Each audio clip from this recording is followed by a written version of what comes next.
नमस्कार. मी गौरी देवळणकर घोडके. पुणे येथील Deccan education society येथे मी शिक्षिका म्हणून कार्यरत आहे. मुलांनो, मागच्या तासाला आपण पाठ क्रमांक 10 म्हणजेच रंगसाहित्याचे या पाठाचा अभ्यास केला होता. आज आपण याच पाठातील उत्तरार्धाचा अभ्यास करणार आहोत. पाठाच्या उत्तरार्धात सुश्रुतला नक्की कोण कोण भेटायला येणार आहे, सुश्रुतची त्यांची मैत्री कशी होणार आहे, हे अभ्यासूया पाठाच्या उत्तरार्धात. कवितेची आणि सुश्रुतची छानच गट्टी जमली. कवितेनं सांगितलं, अरे लहानपणापासून तू कथा जशा वाचल्यात, अभ्यासल्यात, ऐकल्या आहेस, त्याचप्रमाणे माझी आणि तुझी ओळख देखील लहानपणापासूनचीच. तेव्हा सुश्रुत म्हणाला, हो ताई, मला आठवतंय, ही आवडते मज मनापासूनी शाळा आणि श्रावण मासी हर्ष मानसी या माझ्या आवडत्या कविता आहेत. सुश्रुतची कवितेची छान मैत्री जमली. आता की लहानपणी आपण किती वेगवेगळी गाणी म्हणायचो, कविता तालासुरात गायचो. हीच तर ती कविता आहे. पण कविता सांगते, ज्याप्रमाणे कथेची काही वैशिष्ट्ये असतात त्याचप्रमाणे कादंबरीचीही वैशिष्ट्ये आपण अभ्यासली. मग माझं वैशिष्ट्य काय बरं? हे सांगताना कविता म्हणते, सुश्रुत, माझं रूप अगदी छोटंसं, आटोपशीर, पण मोजक्या शब्दात मोठा आशय व्यक्त करणं हे माझं वैशिष्ट्य आहे. यमक, अनुप्रास अशा शब्दालंकारांनी माझं बाह्यरूप आणि उपमा, उत्प्रेक्षा, रूपकासारख्या अर्थालंकारांनी माझं अंतरंग सजवून कवी मला अधिक आशयगर्भ करतात. बघा मुलांनो, अर्थालंकार म्हणजे काय? तर शब्दांच्या अर्थपूर्ण योजनेतून भाषेचे सौंदर्य वाढवणाऱ्या गुणधर्मांना अर्थालंकार असे म्हणतात. या अर्थालंकारांनीच अंतरंग सजवले जाते. उपमा, उत्प्रेक्षा, रूपक हे अर्थालंकार आहेत. यांच्या सहाय्यानं कवी अंतरंग सजवतात, अधिक कवितेला अधिक आशयगर्भ करतात. पुढे कविता म्हणते की शब्दालंकार शब्दांच्या चमत्कृतीपूर्ण रचनेतून भाषेचे सौंदर्य वाढवणाऱ्या गुणधर्मांना शब्दालंकार असे म्हणतात. यमक आणि अनुप्रास हे शब्दालंकार होय. पुढे कवितेच्या या म्हणण्यावर सुश्रुत म्हणतो, मॅडम नेहमी सांगतात, कवितेची शब्दरचना अर्थपूर्ण व चपखल असते. कल्पनांचा सुंदर आविष्कार कवितेत असतो. हे बरोबर ना? यावर कविता म्हणते, अतिशय योग्य, अगदी बरोबर. आणखी काय माहित आहे सुश्रुत तुला? सुश्रुत म्हणतो, ताई, मला असं वाटतं संगीतकारांनी स्वरराज चढवला की तुझं गाण्यात रूपांतर होतं. कारण तुला मी पाठ्यपुस्तकात वाचतो आणि CD मध्ये, चित्रपटात ऐकतो सुद्धा. आता कविता सांगते की कवी शब्दालंकार, अर्थालंकार यांचा वापर करून वेगवेगळे छान शब्दपूर्ण रचना, अर्थपूर्ण रचना करून कविता तयार करतात. आणि मग ही कविता अतिशय छोटी, आटोपशीर असली तरी त्यातील गाभा, त्यातील आशय अतिशय मोठा असतो. बाह्यरूप म्हणजेच कवितेचे मुख्य शब्द, अंतरंग म्हणजेच कवितेचा अर्थ, कवितेचा आशय, कवितेचा आत्मा. आशयगर्भ करणे म्हणजेच कविता आशयपूर्ण, अर्थपूर्ण करणे. यावर सुश्रुत म्हणतो, मला मॅडम नेहमी सांगतात, कवितेची शब्दरचना अर्थपूर्ण आणि चपखल असते. चपखल म्हणजे अगदी तंतोतंत, अर्थपूर्ण म्हणजे प्रत्येक शब्दातून अर्थ व्यक्त होत असतो. कल्पनांचा सुंदर आविष्कार कवितेत होत असतो. म्हणूनच असं म्हटलंय, जे न देखे रवी तेही देखे कवी. जे सूर्याला देखील बघणं अशक्य आहे ते सर्व आपल्या शब्दांनी, भावनांनी एखाद्याच्या मनात उतरवणं हेच तर कवितेचं वैशिष्ट्य असतं. पुढे सुश्रुत सांगतो की मला असं वाटतं ताई, संगीतकारांनी स्वरराज चढवला की तुझं गाण्यात रूपांतर होतं. कारण तुला मी पाठ्यपुस्तकात वाचतो आणि सीडी मध्ये, चित्रपटात ऐकतो सुद्धा. बघा, आता सुश्रुत म्हणतो की ताई, कविता पुस्तकात वाचलेली देखील आठवते, पण तीच कविता बालगीत म्हणून सीडी मध्ये, कधी कधी चित्रपटात ऐकायला सुद्धा मिळते. म्हणजे कविता वाचताही येते आणि कविता ऐकता देखील येते, बघता सुद्धा येते. यावर कविता म्हणते, अगदी बरोबर, छान निरीक्षण आहे हा तुझं. बर, मला एक सांग, तुझ्या शाळेत मराठी दिन साजरा करतात काय? हो, करतात ना. कविता म्हणते, कोणत्या तारखेला करतात? सुश्रुत म्हणतो, 27 फेब्रुवारीला. कविता म्हणते, अगदी बरोबर. तो कोणाचा जन्मदिवस आहे, माहित आहे तुला? सुश्रुत म्हणतो, नाही ग. कविता म्हणते, नटसम्राट नाटकाचे लेखक वा शिरवाडकर म्हणजेच कविवर्य कुसुमाग्रज यांचा, त्यांच्या विशाखा या काव्यसंग्रहाला मानाचा ज्ञानपीठ पुरस्कार मिळाला आहे. आता सुश्रुत कवितेला सांगतो की कवितेचं गाणं कसं होतं हे मला माहिती आहे. कविता पाठ्यपुस्तकात वाचू शकतो आणि ती चित्रपटात, सीडी मध्ये गाण्याच्या रूपात ऐकू सुद्धा शकतो. म्हणजेच कवितेची रचनाच अशी असते की कविता गायली देखील जाते.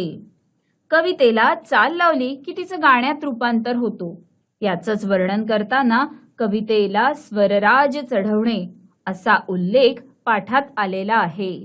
पुढे आता कविता ही सुश्रुतला दुसऱ्या कोणाची तरी भेट घालून देत आहे. ती भेट कशी घालून देणार आहे ते पुढे सांगताना कविता सुश्रुतची छोटीशी परीक्षा घेते.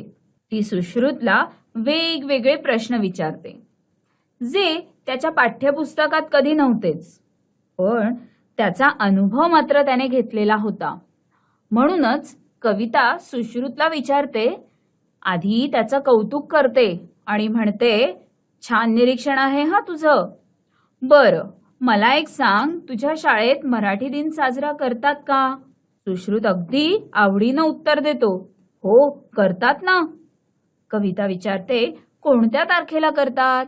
आता मात्र सुश्रुतला थोडा प्रश्न पडलेला आहे, कारण मराठी दिन साजरा करणं हे प्रत्येक शाळेमध्ये अगदी नियमितपणे होतच, याचं प्रमाण थोडं कमी आहे. पण अलीकडच्या काळात सजग वाचकांमुळे, मराठी माणसांमुळे हा दिवस केवळ शाळांमध्येच नव्हे तर समाजात अनेक ठिकाणी मराठी दिन म्हणून आनंदानं, उत्साहानं साजरा केला जातो. म्हणूनच अलीकडच्या काळातील हा सुश्रुत, ज्याच्या शाळेत मराठी दिन देखील आनंदानं साजरा केला जातो, पण तो नेमका केव्हा केला जातो हे त्याला आठवायला थोडा वेळ लागला. म्हणून सुश्रुत म्हणाला, 27 फेब्रुवारीला. कविता त्याच्यावर म्हणते, अगदी बरोबर. पण 27 फेब्रुवारीलाच का? 28 का नाही? किंवा वर्षातील इतर दुसऱ्या कोणत्या दिवशी का नाही? हे माहीत आहे का तुला? त्यावर सुश्रुत म्हणतो, नाही ग. म्हणून कविता सांगते, नटसम्राट या नाटकाचे लेखक वा शिरवाडकर म्हणजेच कविवर्य कुसुमाग्रज यांचा त्या दिवशी वाढदिवस असतो. जन्मदिवस म्हणजेच वाढदिवस. म्हणूनच हा दिवस मराठी दिन म्हणून सगळीकडे साजरा करण्यात येतो. या वा शिरवाडकरांच्या विशाखा या काव्यसंग्रहाला मानाचा ज्ञानपीठ पुरस्कार मिळाला आहे.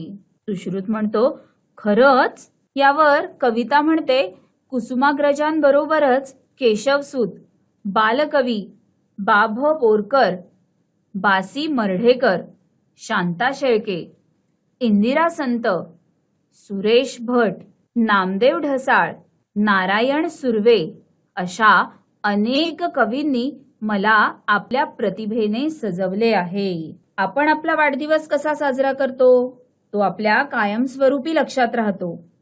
आणि म्हणूनच ज्ञानपीठ पुरस्कार विजेते असे हे कविवर्य कुसुमाग्रज यांच्या वाढदिवसाचाच दिवस मराठी राजभाषा दिन म्हणजेच मराठी भाषा दिवस म्हणून सगळीकडे आनंदात साजरा केला जातो. यावर कविता सुश्रुतला अधिक माहिती देते आणि सांगते कुसुमाग्रजांबरोबरच कवी केशवसूत, बालकवी बा भ बोरकर, बासी मर्ढेकर, शांता शेळके, इंदिरा संत, सुरेश भट, नामदेव ढसाळ, नारायण सुर्वे अशा अनेक कवींनी मला आपल्या प्रतिभेने सजवले. मला म्हणजेच कवितेला. कविता स्वतःबद्दलची अधिक माहिती सांगत आहे. हे सांगताना ती वेगवेगळ्या प्रसिद्ध कवी कवयित्रींची उदाहरणे देते आहे. कविता म्हणते आहे की या प्रसिद्ध कवी कवयित्रींनी त्यांच्या प्रतिभेने मला सजवले आहे, फुलवले आहे, शब्दरूप दिले आहे.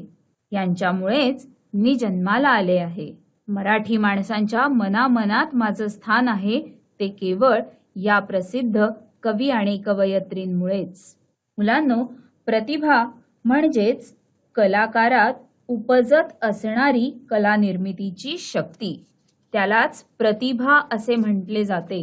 संत काव्यापासून पंत काव्यापर्यंत, मध्ययुगीन काव्य, शाहिरी काव्य अशी वळणे घेत आधुनिक काळात मी मुक्त छंदाचे रूप धारण केले आहे. बघा, पुढे कविता स्वतःबद्दल सांगताना कवी आणि कवयित्रींची देखील ओळख करून देते, त्यांचे आभार मानते आणि पुढे ती सांगते की संत काव्यापासून ते पंत काव्यापर्यंत. संत काव्य म्हणजे काय? तर संतांनी लिहिलेले, समाजाला प्रबोधन करणारे, समाजाला जागृती देणारे असे समाजोपयोगी काव्य म्हणजेच संत काव्य. कविता म्हणते संत काव्यापासून पंत काव्यापर्यंत, मध्ययुगीन काव्य, शाहिरी काव्य अशी वेगवेगळी वळणे घेत आधुनिक काळात मात्र मी मुक्त छंदाचे रूप धारण केले आहे. बघा, मध्ययुगीन म्हणजेच मध्ययुगात लिहिले गेलेले काव्य. शाहिरी काव्य म्हणजे काय?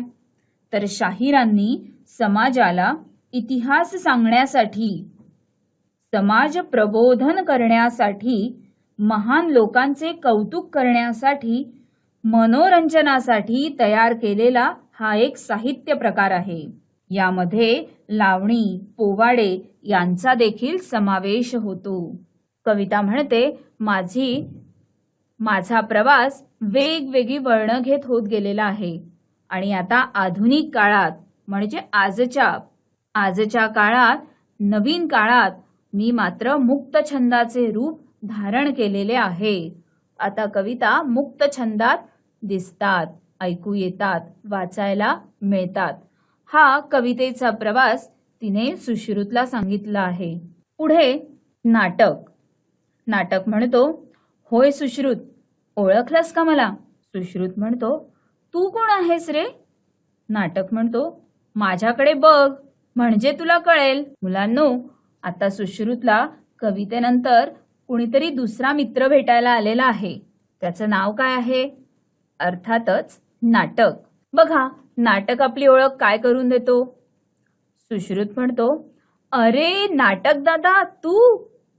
नाटक म्हणतो, पात्र रचना, चुरचुरीत संवाद आणि नाट्यमय घटना, प्रसंग यामुळे मी मराठी माणसाच्या हृदयात अढळ स्थान प्राप्त करतो.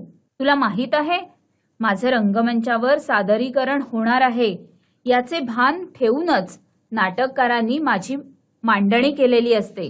वाचनीय आणि प्रेक्षणीय व्हावं अशी अपेक्षा त्याची असते.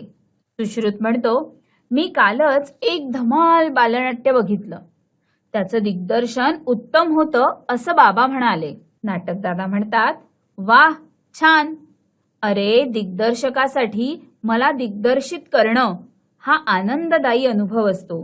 मराठी भाषेत गोविंद बल्लाळ देवल, श्रीपाद कोल्हटकर, राम गणेश गडकरी, पु ल देशपांडे, वसंत कानेटकर, मधुसूदन कालेलकर, प्र के अत्रे अशा दिग्गज लेखकांनी मला समर्थपणे हाताळलं आहे. बघा, आता कविता, नाटक यांच्या पुढे कोण भेटायला येणार आहे बरं? आता पुढे सुश्रुतला नक्की कोणाशी ओळख होणार आहे? नाटक दादा सुश्रुतला सांगतात की अरे, दिग्दर्शकाला दिग्दर्शन करणे हे खूप मोठं आणि आनंदाचं कार्य असतं. तेव्हा सुश्रुत सांगतो की मी कालच एक धमाल बालनाट्य बघितलं आहे. धमाल म्हणजे मजेशीर, बालनाट्य म्हणजे लहान मुलांसाठीचे नाटक. याचं दिग्दर्शन उत्तम होतं असं बाबा म्हणाले. म्हणूनच नाटक पुढे म्हणतो, वा छान, अरे दिग्दर्शकासाठी मला दिग्दर्शित करणं हा आनंददायी अनुभव असतो.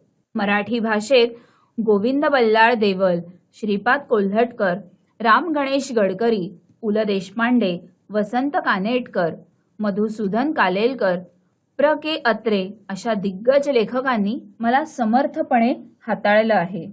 बघा, चुरचुरीत संवाद म्हणजे खुसखुशीत डायलॉग. आता एखादा नाटक, सिनेमा जेव्हा तुम्ही बघता तेव्हा तो ऐकण्यासारखाही असायला हवा. तो समोर दिसतो, तो दिसायलाही छानच असायला हवा. या सगळ्यांची रचना, या सगळ्यांचा अभ्यास दिग्दर्शक करत असतो. आणि नाटक प्रेक्षकांना अधिक कसं आवडेल, संवाद अधिक रंजक कसे होतील? जेव्हा एखादं पात्र रडत आहे, एखादं पात्र दुखी आहे, तेव्हा त्याच्या तोंडी कसे संवाद द्यायला हवे? एखादा छानसा जोक व्हायला हवा, विनोद घडायला हवा, मग काय संवाद असायला हवे? या सगळ्या गोष्टींचं भान दिग्दर्शकाला ठेवावं लागतं. या सगळ्या गोष्टींचं भान ठेवूनच तो एखादं नाटक लिहित असतो. मुळात नाटक रंगमंचावर सादरीकरणासाठी येणार आहे याचं भान ठेवूनच त्यातील पात्र, त्यातील संवाद, त्याचा आकार, व्याप्ती ठरवली जाते. म्हणूनच नाटक हे प्रेक्षणीय देखील असतं. सुश्रुतने सांगितलं की मी एक धमाल बालनाट्य बघितलं आहे. हे धमाल बालनाट्य बघताना मला आनंद आला. कारण का? तर नाटकातील योग्य दिग्दर्शन. नाटकाच्या दिग्दर्शकाने नाटक लिहून ते सादर होईपर्यंत ते दिग्दर्शित केलेलं होतं. ते कोणत्या प्रकाराने पुढे जायला हवं याबद्दल योग्य मार्गदर्शन केलेलं होतं. आणि म्हणूनच उत्तम दिग्दर्शनामुळेच एक उत्तम नाटक तयार होतं. पुढे आता सुश्रुतला नक्की कोण भेटायला येणार? चरित्र. ए सुश्रुत, इकडे बघ. सुश्रुत, कोण बोलावतंय मला? चरित्र. अरे मी चरित्र. मी एखाद्या थोर व्यक्तिमत्वाच्या व्यक्तीचा लेखकावर प्रभाव पाडतो आणि त्याच्या आयुष्याची गाथा लिहिण्याची प्रेरणा लेखकाला मिळते आणि त्यातून मी जन्माला येतो. सुश्रुत म्हणतो, मॅडम नेहमी म्हणतात थोरांची चरित्र सामान्यांना प्रेरणा देतात म्हणून. अगदी बरोबर. कारण मी असतोच मुळी संघर्षमय, कर्तृत्ववान आणि संधीचे सुवर्ण संधीत रूपांतर करणारा. म्हणूनच सामान्य लोकांची मतं माझ्या सहवासात बदलतात. बाबासाहेब पुरंदरे, धनंजय गाडगीळ, भादो खेर, रणजित देसाई अशा अनेक प्रसिद्ध लेखकांनी मला हाताळले. सुश्रुत, वा, सर्व ताईदादांनी मला किती माहिती दिली. आता हा कोणता दादा बरं? बघा, आता कविता, गाणं, यानंतर नाटक, याही पुढे सुश्रुतला भेटायला आलं आहे चरित्र. चरित्र स्वतःची ओळख करून देताना सांगतो, अरे मी चरित्र. एखाद्या थोर व्यक्तिमत्वाच्या व्यक्तीचा लेखकावर प्रभाव पाडतो, इफेक्ट पाडतो आणि मग त्याच्या आयुष्याची गाथा म्हणजेच आयुष्यात घडलेल्या चांगल्या वाईट गोड कडू आठवणी, त्याच्या आयुष्यात घडलेले चांगले वाईट प्रसंग, हे सगळे लिहून काढण्याची प्रेरणा लेखकांना मिळते आणि त्यातूनच जन्माला येतं ते चरित्र. यावर सुश्रुत म्हणतो, मॅडम नेहमी म्हणतात की थोरांची चरित्र सामान्यांना प्रेरणा देतात. प्रेरणा देणे म्हणजेच प्रभाव पाडणे. आपला काहीतरी आदर्श असायला हवा. एखादा नेता, एखादी समाजातील चांगली व्यक्ती हे आपले आदर्श असायला हवे. काही लोकांना चित्र काढण्याचा छंद असतो, काहींना गाण्याचा छंद असतो, काहींना लेखनाचा छंद असतो. तेव्हा त्या त्या क्षेत्रातील अतिशय उच्च लोक, अतिशय प्रसिद्ध असे लोक हे त्यांचे आदर्श असतात. म्हणूनच आपल्या डोळ्यांपुढे चांगल्या विचारांचा आदर्श असला की आपलं आयुष्य देखील चांगलं होत जातं. आता बघूया सुश्रुतला पुढे कोण भेटायला येतंय. आत्मचरित्र. मी आत्मचरित्र, चरित्राच्याच कुटुंबातील एक. चरित्र म्हणजे एखाद्या व्यक्तीच्या आयुष्याचं लेखकानं केलेलं वर्णन. तर मी म्हणजे व्यक्तीने स्वतःच्या जीवन प्रवासाचं तटस्थपणे केलेलं वर्णन. माझ्या आयुष्यात आलेल्या विविध टप्प्यांचे, वळणांचे, भल्या बुऱ्या अनुभवांचे कथन मी तटस्थपणे करतो. त्यातून मी साकारला जातो. स्वातंत्र्यवीर सावरकर, सुनीता देशपांडे, माधवी देसाई, डॉक्टर जयंत नारळीकर, डॉक्टर प्रकाश आमटे, मल्लिका अमर शेख, दया पवार, विश्राम बेडेकर, लक्ष्मण गायकवाड हे माझे गाजलेले लेखक. आता चरित्र आणि आत्मचरित्र यातील भेद सांगताना लेखक म्हणतात, मी आत्मचरित्र, चरित्राच्याच कुटुंबातील एक, म्हणजेच चरित्राच्याच प्रकारातील मी एक प्रकार. तर मग चरित्र म्हणजे एखाद्या व्यक्तीच्या आयुष्याचं लेखकाने केलेलं वर्णन. तर आत्मचरित्र म्हणजे काय, तर व्यक्तीने स्वतःच्या जीवन प्रवासाचं तटस्थपणे म्हणजे लांबून दुरून कोणताही बदल न करता केलेलं वर्णन म्हणजेच आत्मचरित्र. पुढे सुश्रुत म्हणतो, अरे सर्वात शेवटी तो कोणता दादा उभा आहे आणि तो माझ्याशी बोलणार नाही का. प्रवास वर्णन. का नाही बोलणार, जरूर बोलेन. अरे मीच तुला घरी बसून दूरदूरच्या गावी देशी पोहोचवणार ना. सुश्रुत म्हणतो, म्हणजे आणि ते कसं काय. प्रवास वर्णन म्हणतं, माझं ते कार्यच आहे. एखाद्या ठिकाणी प्रवास करून आल्यानंतर प्रवासाची प्रेक्षणीय ठिकाणांची रोचक, मुद्देसूद आणि जशीच्या तशी माहिती वाचकांपर्यंत मी पोहोचवतो. ही माहिती रटाळ, कंटाळवाणी न होऊ देता रंजक पद्धतीनं मनोवेधक भाषेत मांडणं हे लेखकांचं कसब. लेखक त्या ठिकाणच्या माहितीबरोबरच स्वतःचे अनुभव, भावना, निसर्ग सौंदर्य, व्यक्तिविशेष यांचीही सुरेख मांडणी करतो. सुश्रुत म्हणतो, म्हणजे ना तिकीट, ना विजा, ना बस, ना विमान, मी कुठेही जाऊ शकतो सर्व ठिकाणांना भेट द्यायला तुझ्या माध्यमातून. आता प्रवास वर्णन हा साहित्य प्रकार सुश्रुतच्या भेटीस आला आहे. तो स्वतःची ओळख करून देताना सुश्रुतला सांगतो की अरे माझं कार्य काय, तर मी घर बसल्या सगळ्यांना जगाची सफर घडवून आणतो. जगात जिथे जिथे जे जे काही छान, रमणीय, प्रेक्षणीय आहे अशा सगळ्या ठिकाणांचं, तिथल्या अनुभवांचं, भावना, निसर्ग सौंदर्य, व्यक्तिविशेष या सगळ्यांची मांडणी मी माझ्यामध्ये करतो. म्हणूनच सुश्रुत म्हणतो, अरे वा हे तर छानच आहे. तिकीटही नको, विजा नको, बस नको, विमान नको, तरीही मी प्रवास करू शकतो. सगळ्या ठिकाणांना भेटी देऊ शकतो. ते केवळ कशाच्या माध्यमातून, तर ते प्रवास वर्णनाच्या माध्यमातून. प्रवास वर्णन. अगदी बरोबर, आणि हेच माझं वैशिष्ट्य. म्हणूनच मला गंगाधर गाडगीळ, राभी जोशी, पु ल देशपांडे, रमेश मंत्री, मीना प्रभू अशा मोठ्या लेखकांनी आपलंसं करून प्रसिद्ध केलं. आपलंसं करून प्रसिद्ध केलं म्हणजेच या लेखकांची प्रवास वर्णने जगात प्रसिद्ध आहेत. त्यांची प्रवास वर्णने वाचायला सगळ्यांना आवडतं. यांची प्रवास वर्णने वाचत असताना आपण जणू काही त्या ठिकाणी, त्या जागेवर प्रत्यक्ष अनुभव घेत आहोत असंच वाटत राहतं. सुश्रुत म्हणतो, किती छान आहात तुम्ही सगळेजण. तुमच्याशी मैत्री करायला खूप आवडेल मला. तुमच्यासारख्या निस्वार्थी मित्रामुळे माझं मनोरंजनही होईल, ज्ञानही वाढेल आणि त्यामुळे माझे लेखनही सुधारेल.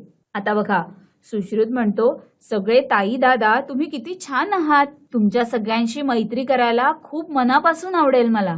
तुमच्यासारखा मित्र जर मला लाभला तर काय होणार आहे बरं. तर असे निस्वार्थी म्हणजे कशाचीही अपेक्षा न करता मैत्री निभावणारे, प्रेम देणारे असे हे निस्वार्थी, कुठलाही स्वार्थ मनात न बाळगता असणारे असे हे निस्वार्थी पुस्तकातील मित्र जर आपल्याला लाभले तर सुश्रुत म्हणतो, माझं मनोरंजन होईल, म्हणजेच मला आनंद मिळेल. केवळ मनोरंजनच होईल का? तर नाही, मला ज्ञानही मिळेल, म्हणजेच पुस्तकातील चांगल्या विचारांमुळे माझ्या ज्ञानात भर पडेल, मी साक्षर होईल, मी सुसंस्कारित देखील होईल. आणि या सगळ्यांमुळेच उत्तम वाचन केल्यामुळेच उत्तम लेखनही माझं होईल. म्हणजेच पुस्तक आपले सर्वतोपरी मित्र आहेत.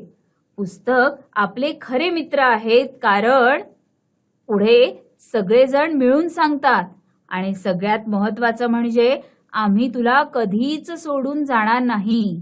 सगळे गातात, साहित्याचे रंग विविध हे, भुलभीती साऱ्या रसिकजना, इंद्रधनु ते सप्तरंगी जसे, सुशोभित करते गगना. धन्य आमुची माय मराठी, धन्य साहित्य संपदा, वाचू आनंदे लिहू नेमाने, वाङ्मय रसात न्हाऊ सदा. पुढे सगळे एकत्र येऊन सुश्रुतला सांगतात, अरे सुश्रुत, साहित्याचे रंग वेगवेगळे आहेत, जे सगळ्यांना भुरळ पाडणारे आहेत. आपण रसिक होऊन ते लुटायला हवेत. इंद्रधनुष्य ते सप्तरंगी जसे, हे साहित्य म्हणजे 7 रंगांची जणू उधळण आहे आकाशात झालेली. धन्य आमुची माय मराठी, असं अमोल साहित्य आमच्याकडे आहे, म्हणून आमची मराठी माय अतिशय धन्य आहे. ही साहित्य संपदा देखील धन्य आहे, कारण या साहित्याला संपदा, दौलत असं म्हणलेलं आहे. म्हणूनच आपण वाचू आनंदे लिहू नेमाने, आपण आनंद मिळवूया, वाचन करूया, नित्य नेमाने लिहूया, त्याचबरोबर वाङ्मय रसात न्हावून निघूया असं सांगितलं आहे. बघा, आता हे सारे पाठाच्या शेवटी सगळ्यात मोठा संदेश देऊन जातात. सुश्रुतला सांगतात, सुश्रुत, आयुष्यात अनेक माणसं तुझ्या भेटीस येतील, अनेक लोक, अनेक प्रसंग तुला वेगवेगळ्या आठवणी, वेगवेगळे अनुभव देऊन जातील. पण काही अवघड प्रसंगी, कठीण समयी किंवा परीक्षेच्या संकटकाळी सगळेच तुझ्या पाठीशी उभे राहतील असं नाही. काही चांगले मित्र तुझ्या सोबत उभे राहतील, पण तुझे खरे मित्र म्हणजेच पुस्तक, साहित्य तुला कधीही सोडून जाणार नाही. तू कोणत्याही परिस्थितीत असलास, सुखात असलास, दुःखात असलास, तरीही ते मनापासून तुझी साथ देतील, तुझ्या हिताचा विचार करतील, तुला आनंद मिळवून देतील, ज्ञान मिळवून देतील.